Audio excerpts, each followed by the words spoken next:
આજનો ઐતિહાસિક દિવસ આપણે જોઈએ. આજની તારીખ છે 3 ઓગસ્ટ 2025, વાર રવિવાર. સો આજનો દિવસ છે તો ગુજરાતી મહિનો છે શ્રાવણ માસ સુદ દસમ. વિશેષ દિવસે આંતરરાષ્ટ્રીય મિત્રતા દિવસ, ઇન્ટરનેશનલ ફ્રેન્ડશિપ ડે. તો આજના દિવસને આપણે ઇન્ટરનેશનલ જે ફ્રેન્ડશિપ ડે છે તેને તે રીતે પણ ઓળખી શકીએ છીએ. તે માટેનો સંદેશ છે મિત્રતા એ વધુ પવિત્ર સંબંધ છે. આજના કરંટ અફેર 3 ઓગસ્ટ 2025 વિશે આપણે જોઈએ.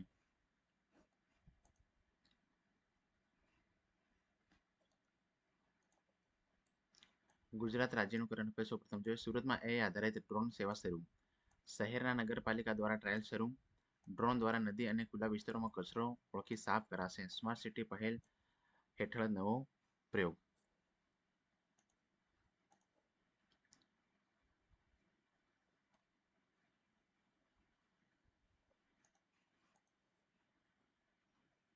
ગાંધીનગરના વિદ્યાપ્રયોગોમાં પ્રથમ વખત ક્વોન્ટમ કોમ્પ્યુટિંગ વર્કશોપ શરૂ કરવામાં આવ્યું છે. IIT ગાંધીનગર અને ઇસરો સંયુક્ત રીતે આનું આયોજન કરવામાં આવ્યું છે.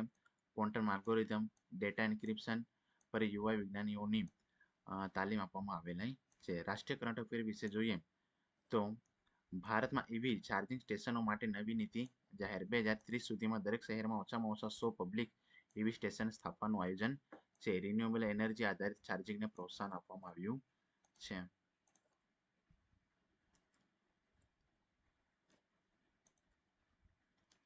DRDO દ્વારા લેટેસ્ટ હાઇપરસોનિક મિસાઇલ ટેસ્ટ સફળ. સુરવીર-2 નામની મિસાઇલ 7000 કિલોમીટર પ્રતિ અવરથી વધુ ગતિ ધરાવે છે. ભારતીય રક્ષણ ક્ષેત્રમાં આનું મોટું પગલું યોગદાન રહેશે.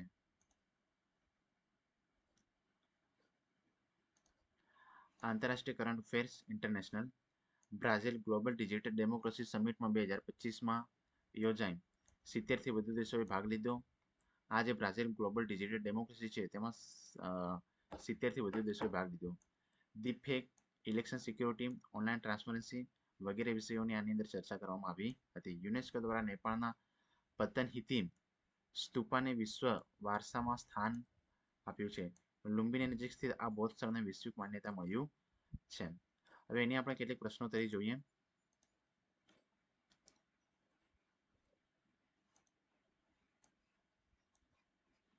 સુરતમાં નવી ટેકનોલોજી સફાઈ માટે શરૂ થઈ છે તો AI આધારિત.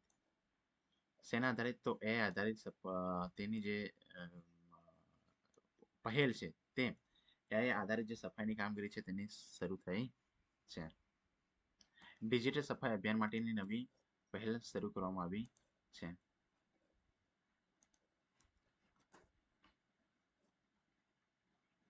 બીજો પ્રશ્ન છે કે ગાંધીનગરમાં ક્વોન્ટમ કોમ્પ્યુટર વર્કશોપ કોની સહયોગથી યોજાય છે? તો તે ઇસરો અને IIT ના સહયોગથી આ સફાઈ છે.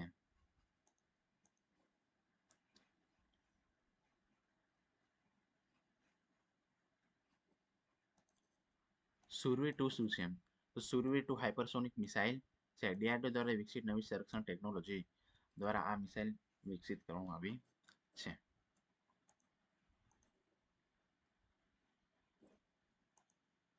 ગ્લોબલ ડિજિટલ ડેમોક્રેસી સમિટ કયા દેશમાં યોજાઈ હતી? તો આ બ્રાઝિલમાં યોજાઈ હતી. લગભગ 70 જેવા દેશોએ ભાગ લીધો હતો. ડિજિટલ લોકશાહી મુદ્દા પર વૈશ્વિક ચર્ચા પણ કરવામાં આવી છે.